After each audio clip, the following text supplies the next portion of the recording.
नमस्कार, मैं ज्योति स्वागत करती हूँ आपका आपके अपने चैनल शिक्षात्रा में।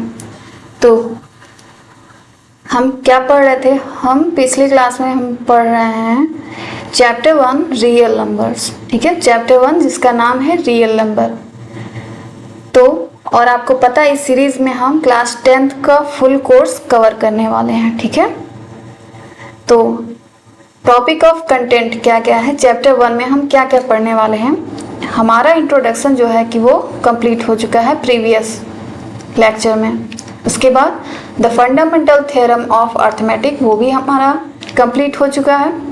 रिविजिटिंग इर्रेशनल नंबर, ये कॉन्सेप्ट मैंने अच्छे से बता दिया था।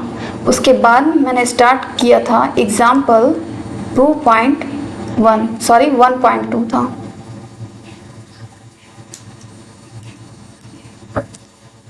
एग्जाम्पल था हमारा 1.2 का। मैंने एक क्वेश्चन बताया था और उस एक क्वेश्चन के पीछे उस एक क्वेश्चन को समझने के लिए मैंने एक थ्योरम बताया था आपको।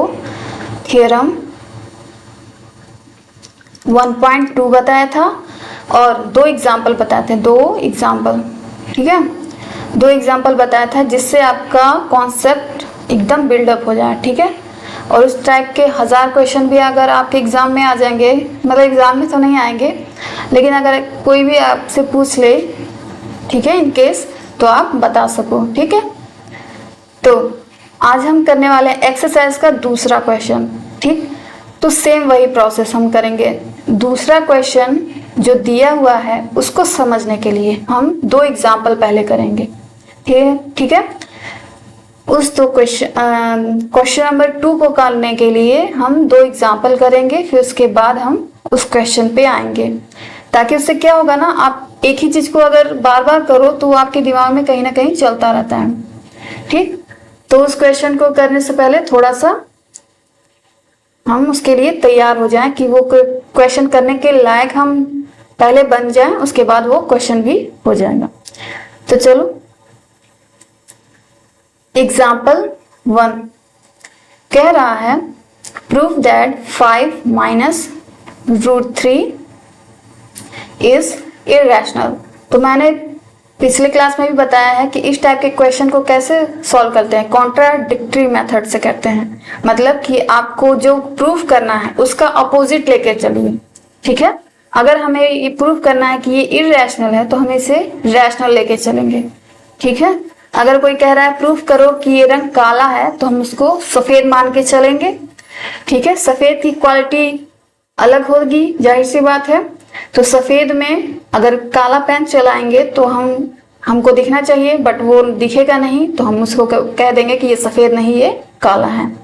बात समझ में आ रही है मैं क्या बताना चाह रही हूँ? तो कॉन्ट्राडिक्टरी मेथड में हम क्या करते हैं, जो भी हमें प्रूफ करना होता है, जो भी हमें सिद्ध करना होता है, उसका अपोजिट लेके चलते हैं। ठीक है, आम प्रूफ करना है तो हम अमरूद मान के चलेंगे, तो लेकिन अमरूद में तो विटामिन सी होता है, जबकि आम में विटामिन ए होता है। ठीक है, तो वो आम की क्वालिटी तो नहीं ले सकता है ना, तो वैसे ही प्रूफ हो जाता है। सिमिलरली उसी तरह हम रैशनल और इर्रेशनल में प्रूफ करेंगे। तो जैसा कि आपको दिख रहा है स्क्रीन पे, हमें प्रूफ करना है 5 माइनस √3 इज इर्रेशनल। तो जैसा मैंने अभी बताया, प्रूफ करना है हमें इर्रेशनल, तो हम क्या मान के चलेंगे, हम रैशनल मान के चलेंगे। ठीक है, सपोज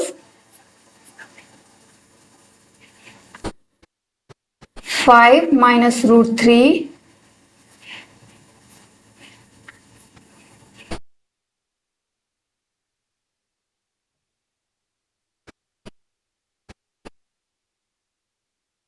सपोज 5 माइनस √3 इज क्या, रैशनल।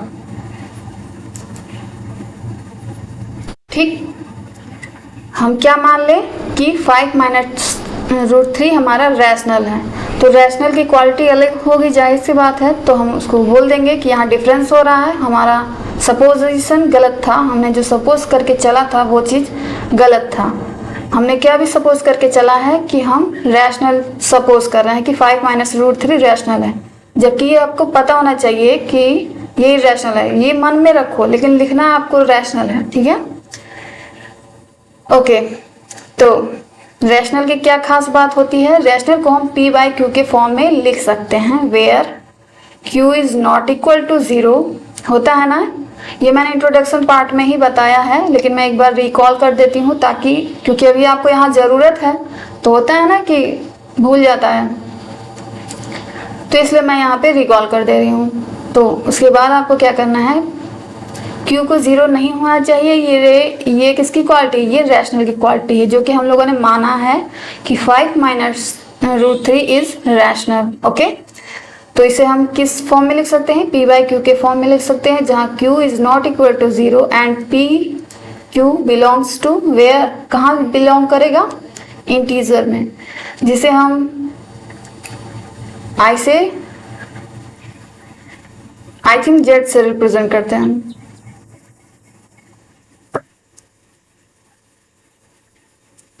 ठीक है, z से रिप्रेजेंट करते हैं किसको? इंटीजर को। p और q इंटीजर होने चाहिए। अब देखो इंटीजर क्या है, फिर अब सोचोगे कि इंटीजर क्या है? इंटीजर होता है हमारा माइनस इनफाइनाइट से लेके -3, -2, -1, 0, +2, 3, 4, 5 प्लस इंफिनिटी तक।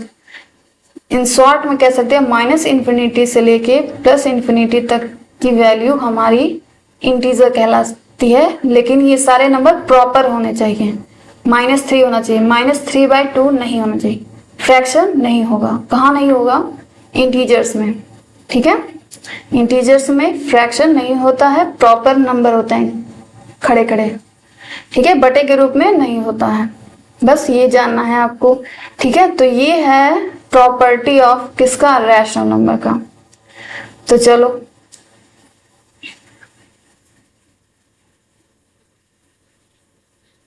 ये मैंने रिकॉल इसलिए किया कि आप भूल गए हो तो याद आ जाए, अगर याद है तो कोई बात ही नहीं है, रिवीजन हो जाएगा। ठीक है, चलो तो मैं क्या करती हूँ, मैं लिखती हूँ 5 minus root 3 is equal to p by Q.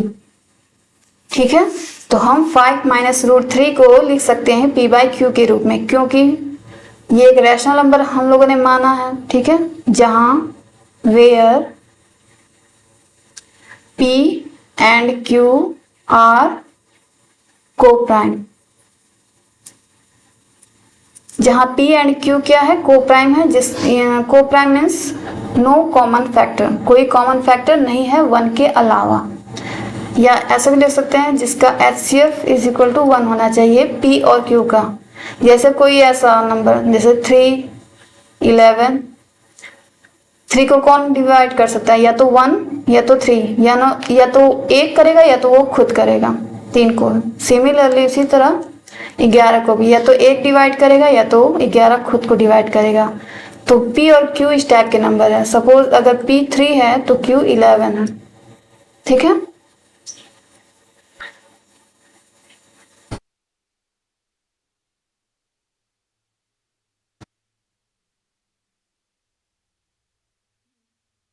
तो चलो अब क्या करना है,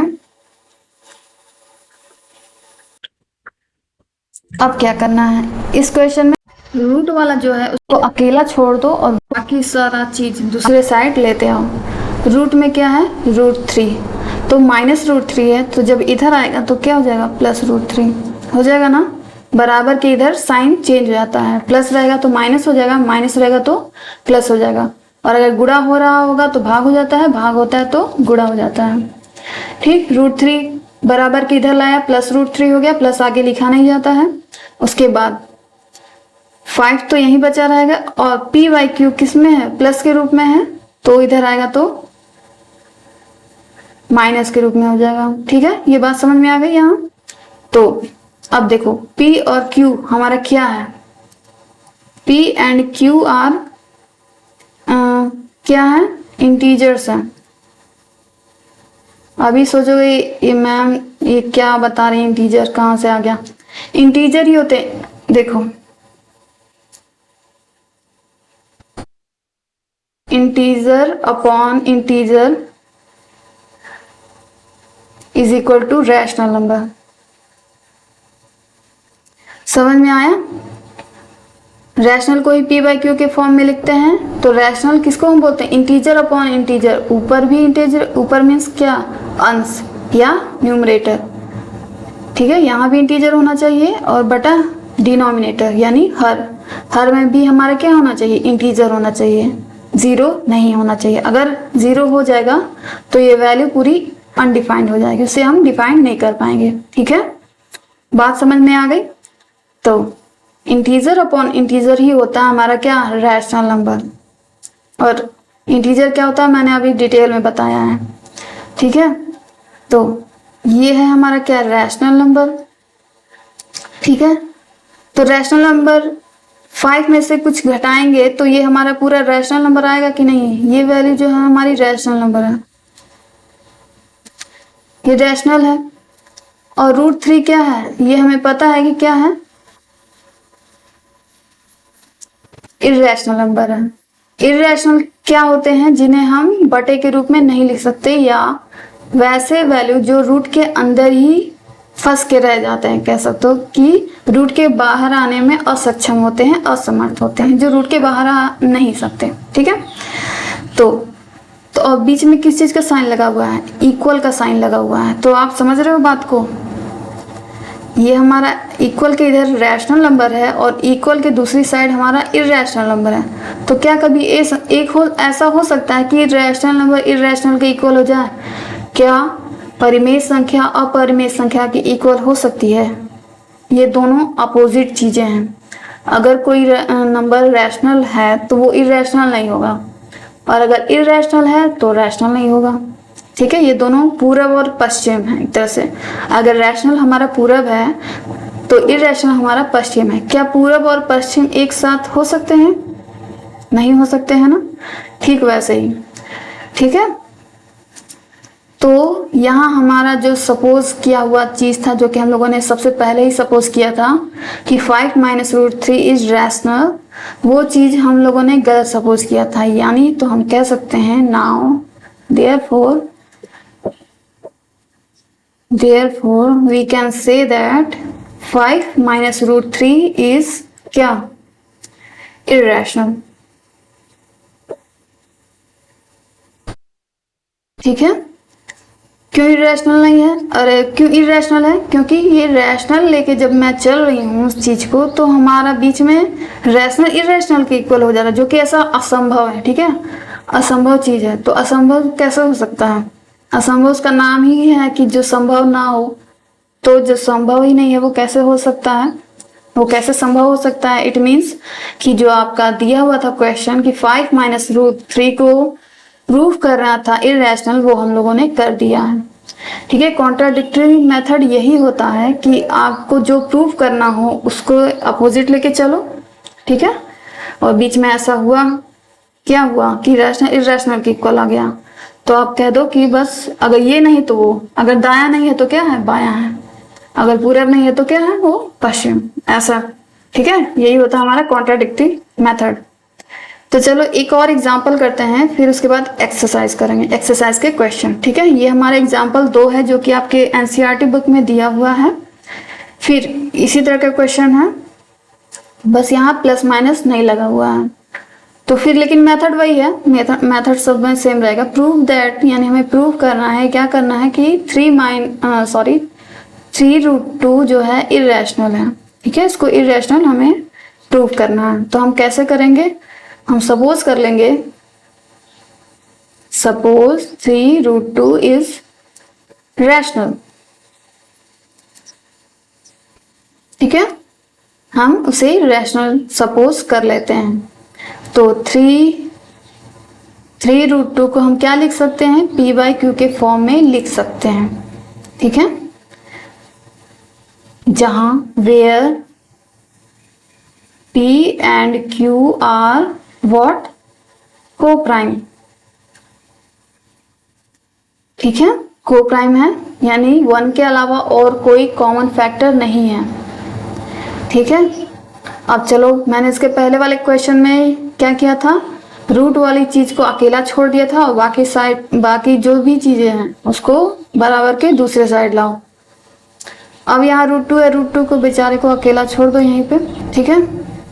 3 है, अब 3 जो है ये हमारा गुणे के रूप में है, 3 का गुणा हो रहा है ना √2 में, तो जब इधर आएगा तो क्या हो जाएगा, भाग हो जाएगा, p/3 हो गया। गुणे के रूप में है ना, तो कुछ नहीं है, 3√2 है, इसका मतलब कि 3 का 2 में क्या हो रहा है, गुणा हो रहा है, इस तरह लिख सकते हैं, या फिर 3.√2। अब सुंदरता किसमें दिख रही है, सबसे सुंदर हमें ये लगता है, इसलिए जनरली हम यही यूज करते हैं, ऐसे लिखना, ठीक है। ऐसे लिखोगे तो लगेगा कि अभी आप बच्चे हो, तो आप बच्चे नहीं हो, आप 10th क्लास में पढ़ रहे हो, ठीक है, तो आप बच्चे नहीं हो सकते, इसलिए आप 3√2 लिखा करो। I am just joking, okay. कोई बात सीरियस मत लेना, कोई बात नहीं, जो मैं पढ़ा रही हूँ उसको सीरियस लेना, और बाकी सारा जोक है, ओके। तो क्या था, 3√2 यानी 3 गुणे √2 लिखा हुआ है, ओके। उसके बाद √2 को जैसा मैंने कहा कि रूट वाली वैल्यू को रूट में छोड़ देते हैं अकेला बेचारे को, उसके बाद उसके साथ वाले को हम दूसरी साइड में ले जाते हैं। तो ये 3 का चूंकि गुणा हो रहा है √2 में, इसलिए जब इधर आएगा तो भाग हो जाएगा, इसीलिए ये 3 जो है हर में लिखा हुआ है, ठीक है। 6 का 12 में भाग, मतलब 6 का 12 में भाग देने का मतलब 12/6, ठीक है। इसीलिए 6 को नीचे लिखा गया है, तो 3 से हमें भाग देना है, तो इसीलिए 3 को हर में लिख दो। हर में लिखने का मतलब ही होता है कि वो भाग है, ठीक। क्यों 3 ऊपर नहीं लिखा गया है, क्योंकि 3 में नहीं हो रहा है, 3 से हो रहा है,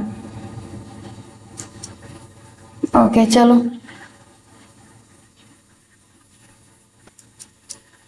फिर अब यहाँ √2 हमें पता है, मैंने पिछली क्लास में प्रूव भी कराया है, और आपको 9th से ही पता है या 9th के पहले भी पता है कि √2 क्या होता है, हमारा इरेशनल होता है। हियर साफ साफ दिख रहा है कि ये क्या है, हमारा √2 एक इरेशनल नंबर है, इरेशनल नंबर है √2। और p/q के फॉर्म में ही है ना, भले 3 से अगर भाग हो जा रहा है तो वो कुछ एकदम नया नहीं हो जाएगा, वो इंटीजर अपॉन इंटीजर ही रहेगा। इसे क्या हम बोल सकते हैं, इंटीजर अपॉन इंटीजर। तो इंटीजर अपॉन इंटीजर क्या होता है, रैशनल होता है, ठीक है। ये वैल्यू हमारी जो है रैशनल है, क्योंकि अंश बटे हर के रूप में लिखा है। तो क्या, और बीच में साइन 0 है, तो 0, सॉरी, बीच में साइन इज इक्वल का है, इक्वल का साइन है, इक्वल का साइन दिख रहा है ना, तो इक्वल रैशनल। तो क्या कभी भी संभव है ऐसा कि रैशनल इरेशनल के इक्वल हो जाए, नहीं है संभव। जैसा कि मैंने पिछले एग्जाम्पल में बहुत ही अच्छे से बताया, आपको एग्जाम्पल दे दे के, इरेशनल कभी भी रैशनल के इक्वल नहीं हो सकते, क्योंकि ये एक दूसरे के दुश्मन है कह दो, ठीक है। जो चीज रैशनल नहीं है, जो अच्छा नहीं है वो क्या है, वो खराब है, और जो खराब नहीं है तो उसको क्या बोलते हैं, वो अच्छा है। लेकिन कभी भी अच्छा और खराब के बीच में इक्वल का साइन नहीं लगता है, ठीक है। ये वाला साइन नहीं लगता है अच्छे और खराब के बीच में, ठीक है। तो सपोज कर लो कि आप अच्छा किसको मानता, अच्छा रैशनल को मानते हो कि अच्छा इरेशनल को मानते हो, ओके। तो दोनों अपोजिट थिंग है, दोनों विपरीत चीजें हैं, तो उन दोनों के बीच में कभी भी इक्वल का साइन नहीं लगेगा किसी भी हालत में। लेकिन चूंकि लग रहा है, जैसा कि हम लोग ने स्टेप बाय स्टेप किया उसके बाद, तो यानी जो हम लोगों ने सपोज किया था ना स्टार्टिंग में कि 3√2 इज रैशनल, इसका मतलब कि हमने गलत सपोज किया था। तो अगर ये नंबर रैशनल नहीं है तो कौन सा नंबर है, ये नंबर है हमारा इरेशनल का, okay. So 3√2 is what, rational और इरेशनल। क्योंकि रैशनल लेके चलने पे तो एकदम रैशनल इरेशनल के इक्वल हो जा रहा है, तो इसलिए हम कह सकते हैं कि 3√2 इज इरेशनल,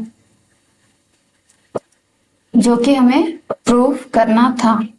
तो हम यहां लिख सकते हैं प्रूव्ड, ठीक है। बात समझ में आ रही है ना? अब बारी आती है एक्सरसाइज की। तो अब क्या आप तैयार हैं एक्सरसाइज करने के लिए? यस, हम बिल्कुल तैयार हैं, क्योंकि हम लोगों ने 2 एग्जाम्पल पहले ही कर लिए हैं। तो यही मेरा मोटो था, यही मेरा उद्देश्य था उस 2 एग्जाम्पल को करने के पीछे, ठीक है? क्योंकि अगर मैं डायरेक्ट आपको ये बताती तो शायद नहीं समझ में आता, क्योंकि हम कोई भी चीज़ अगर एक बार करते हैं तो वो हमारे लिए नया होता है, पहली बार। ठीक है, 10th में आप, आई होप आप पहली बार आए होंगे। ओके, तो मैं यही मान के चलूंगी कि आप 10th में पहली बार पढ़ रहे हो। तो अगर ये क्वेश्चन आप डायरेक्ट करते तो आपके लिए नया नया लगता है, इसलिए मैंने उस क्वेश्चन से फेमिलियर होने के लिए, उससे दोस्ती करने के लिए कह सकते हो, मैंने 2 एग्जाम्पल आपको पहले बता दिए हैं, ताकि आपको देख के एकदम स्ट्रेंजर ना लगे कि अरे ये कौन आ गया। ठीक है, तो इसके रिश्तेदारों से हम लोग मिल चुके हैं एग्जाम्पल में। तो अब चलिए मेन इंसान से मिलते हैं। मेन इसलिए क्योंकि ये एक्सरसाइज में है, लेकिन जरूरी नहीं है एग्जाम में आपके, ये नहीं है कि एक्सरसाइज वाले ही क्वेश्चन आएंगे, एग्जाम्पल वाले क्वेश्चन भी आ सकते हैं। ठीक है, तो ये एग्जाम्पल के क्वेश्चन को आप हल्के में मत लिया करो कि एग्जाम्पल है उसका तो आंसर दिया रहता है। ठीक है, हम लोग ऐसा ही करते हैं। इनफैक्ट मैं भी ऐसा करती थी जब 10th में थी, कि एग्जाम्पल का वैल्यू नहीं रहता है आपके बुक में, आपको एग्जाम्पल का वैल्यू नहीं समझ में आता है। क्यों? क्योंकि उसका आंसर दिया रहता है बुक में। कोई भी एग्जाम्पल जो है उसको सॉल्व किया रहता है, बहुत ही अच्छे से, एक एक डीपली चीजें लिखी होती है, उतना कोई आपको बता नहीं पाएगा, ऐसा रहता है। लेकिन चूंकि वही है कि जिसका जो हमारे पास उपलब्ध होता है, हमको वो उसमें इंटरेस्ट नहीं होता है, और जो नहीं होता उसके पीछे हम लोग भागते रहते हैं। तो एक्सरसाइज का एक क्वेश्चन कोई बता दिया तो लगता अरे वाह, क्या ये क्वेश्चन कर लिया और उसका आंसर आ गया, मुझे इतने मार्क्स मिलेंगे। अरे वो मार्क्स आपके एग्जाम्पल करने पे भी मिलेंगे अगर वो क्वेश्चन आ गया एग्जाम में तो। लेकिन क्या होता है कि एग्जाम्पल में आंसर रहता है तो उसको हम लोग बस ऐसे पेज पलट के हम मेन एक्सरसाइज ही करना पसंद करते हैं। ठीक है, कॉन्सेप्ट तो दूर की बात है, कॉन्सेप्ट कौन समझना चाहता है, लेकिन बात को समझो। आपके पास एक ही बुक नहीं एग्जाम में, समझ रहे हो कि एक ही बुक से नहीं कि आप जो बुक पढ़े उसी में से ही पेपर बनेगा, ऐसा नहीं हो सकता है। ठीक है, एग्जामिनर खुद भी बच्चे का आईक्यू चेक करने के लिए नंबर को चेंज कर सकता है। जैसे इसी क्वेश्चन में आप 3+2√5 देख रहे हो, तो यहाँ 3 की जगह कोई और नंबर दे सकता है, √5 की जगह कोई और नंबर चेंज कर सकता है। ऐसा जरूरी नहीं कि कहीं वो नंबर एग्जिस्ट करता हो, उसका खुद का दिमाग है। अगर एग्जामिनर का दिमाग घूम गया, थोड़ा सीधा एग्जामिनर नहीं है, पेपर जो बना रहा है वो थोड़ा सा खड़ूस टाइप का है, कह सकते हो। ठीक है, वो नहीं चाहता कि आप अच्छे मार्क्स लाओ, तो क्या करेगा, नंबर को कुछ चेंज कर देगा, ताकि आपको पेपर में वो चीज अनजाना अनजाना लगेगा, कि आप सोचोगे ये तो एक्सरसाइज में नहीं था और आप एक्सरसाइज पढ़ के गए हो, तो ऐसा कैसे हो सकता है। ठीक है, इसीलिए मैंने इतने सारे कॉन्सेप्ट बताए हैं आपको और एग्जाम्पल भी बताया है, ताकि आप किसी भी क्वेश्चन को देख के ये ना समझो कि ये तो नया है। ठीक है, तो एग्जाम्पल पे भी फोकस किया करो। एग्जाम्पल का आंसर दिया रहता है इसलिए उसकी वैल्यू नहीं रहती है, और एक्सरसाइज का आंसर नहीं रहता है तो हम लोग एक्सरसाइज के पीछे भागते रहते हैं कि एक क्वेश्चन कोई बता देता है एक्सरसाइज का, जबकि उसी टाइप के क्वेश्चन आपके एग्जाम्पल से मिलते जुलते मिल जाते हैं आप। लेकिन अब कौन मेहनत करे इतनी, बट ऐसा नहीं है, आपको जहां तक हो सके मेहनत करनी है, क्योंकि ये 10th में मेहनत कर लोगे ना तो यही आपका फ्यूचर बनाएगा, एक तरह से ये कह सकते हो। ठीक है, अगर 10th में मार्क्स अच्छे नहीं आते हैं तो थोड़ा दिक्कत हो सकता है आपको फ्यूचर के लिए भी, तो 10th में अच्छे नंबर लाना बहुत जरूरी है। ठीक, तो पूरी कोशिश करना कि मार्क्स अच्छे आए, क्योंकि 10th पढ़ के आप भूलोगे नहीं, 11th में भी रहना है, मैथ लेना है, तो इसलिए 11th 12th पूरा चलता रहेगा। 10th ही तो हमारे स्टार्ट है। ठीक है, 9th और 10th। 9th में फिलहाल चलो वो बोर्ड का नहीं रहता है, बट 10th तो बोर्ड का है ना, इसलिए आपको बहुत ज्यादा जरूरी रखना है। और 10th का मार्कशीट आपको मरते दम तक रखना है अपने पास। ओके, तो इसलिए इसमें मार्क्स भी अच्छे लाने पड़ेंगे, ताकि कोई देखेगा तो कहे कि अरे वाह क्या नंबर आया। तो चलो बातें ज्यादा हो गई, अब हम क्वेश्चन नंबर 2 सॉल्व करते हैं एक्सरसाइज 1.2 का। क्वेश्चन नंबर 1 मैंने प्रीवियस क्लास में कराया है, ये क्वेश्चन नंबर 2 है। तो क्वेश्चन नंबर 2 क्या कह रहा है, प्रूव दैट 3 + 2√5 इज इरेशनल। जैसा कि कॉन्ट्राडिक्टरी मेथड बोलती है कि कोई चीज हमें अगर लेके प्रूव करना है तो उसका अपोजिट क्या कर लो, सपोज कर लो।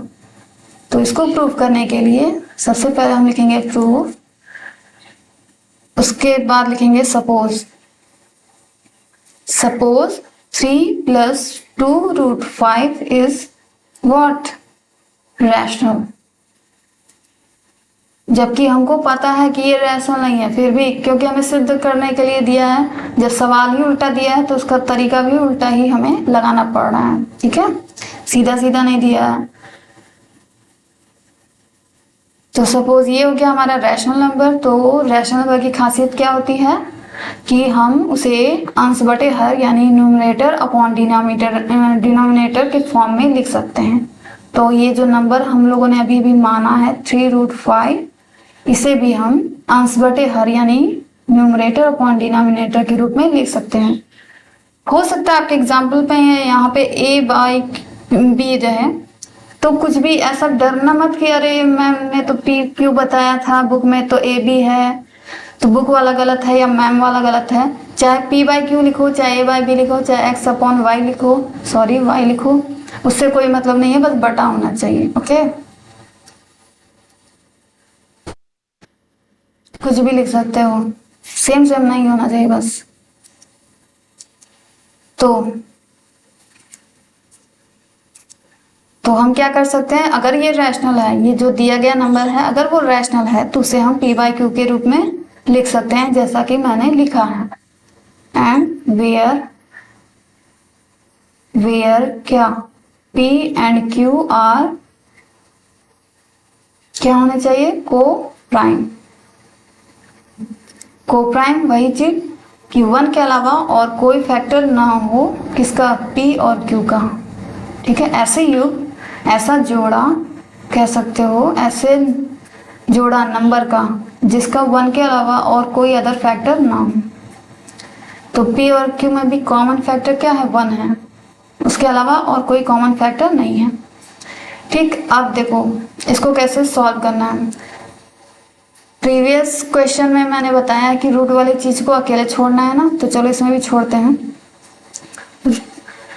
तो डायरेक्ट छोड़ देंगे तो उसको भी अच्छा नहीं लगेगा, चलो पहले धीरे धीरे करके छोड़ते हैं। 2√5 लिखते हैं, फिर +3 इधर है, इधर आएगा तो क्या हो जाएगा, -3 हो जाएगा। p/q -3, क्यों -3 लिखा गया है, क्योंकि यहाँ प्लस था। ठीक है, कुछ नहीं था, इट मीन्स प्लस था, इधर आया तो बराबर के इधर तो माइनस हो गया है। ठीक है, अब चलो इसको पहले सॉल्व कर लो, ऐसे नहीं ला सकते आप डायरेक्ट, थोड़ा सा सॉल्व करना पड़ेगा। ये एलसीएम वाला है, या तो तिर्यक गुणा करके भी आप लिख सकते हो। q का एलसीएम q आ गया, p1 जा p माइनस q का 3 में गुणा होगा क्या आ जाएगा, 3q। ठीक है, ये आ गया।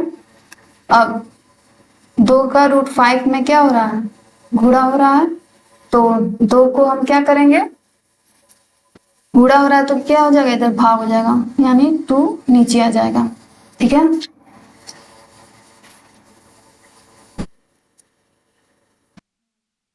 तो ये हो गया हमारा, जहां p और q क्या है, p and q are integer.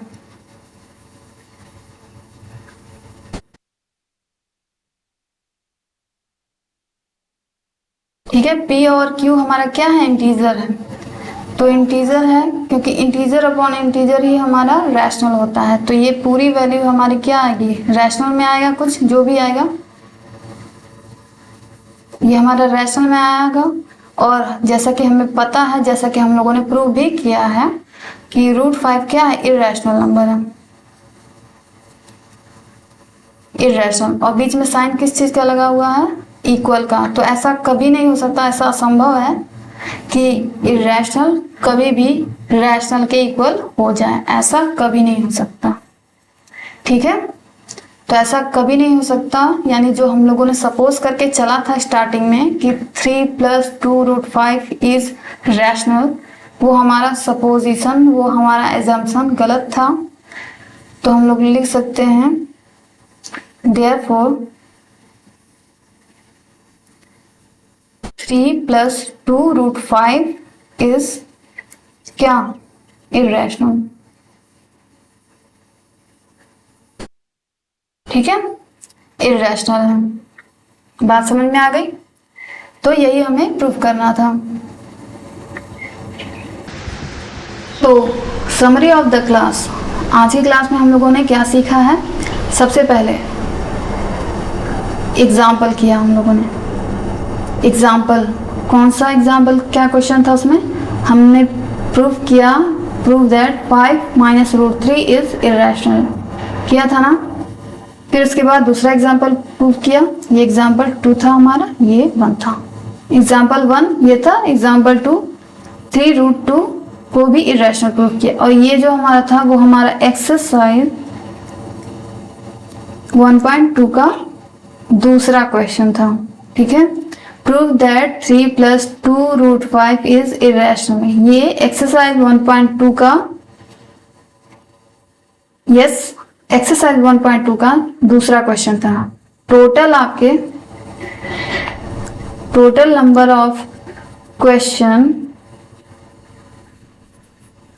In exercise 1.2 is equal to 3 question है, जिसमें से पहला और दूसरा कंप्लीट हो चुका है। जो तीसरा है उसके 3 पार्ट हैं, तीन में 3 पार्ट है, पहला, दूसरा और तीसरा, ऐसे करके हैं। ठीक है, जिसमें भी वही रूट वाला है, रूट में कुछ डिफरेंट नंबर है, जाहिर सी बात है कॉन्सेप्ट आपका क्लियर होना चाहिए।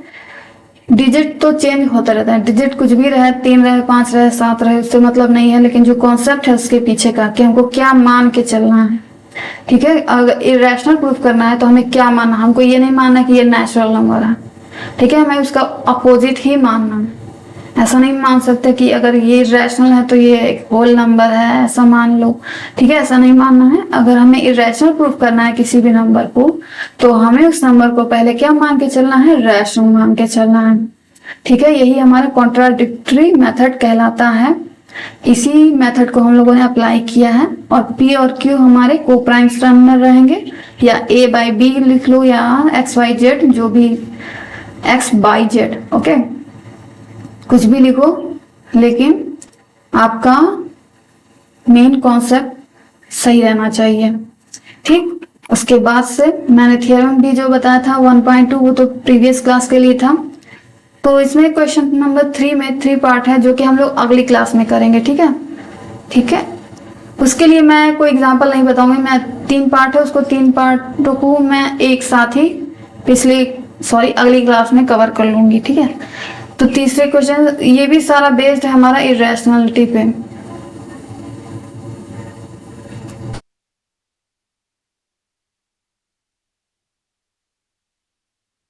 इरेशनलिटी बेस्ड क्वेश्चन है ये सारा, ये जो तीनों पार्ट रहेंगे क्वेश्चन नंबर 3 के।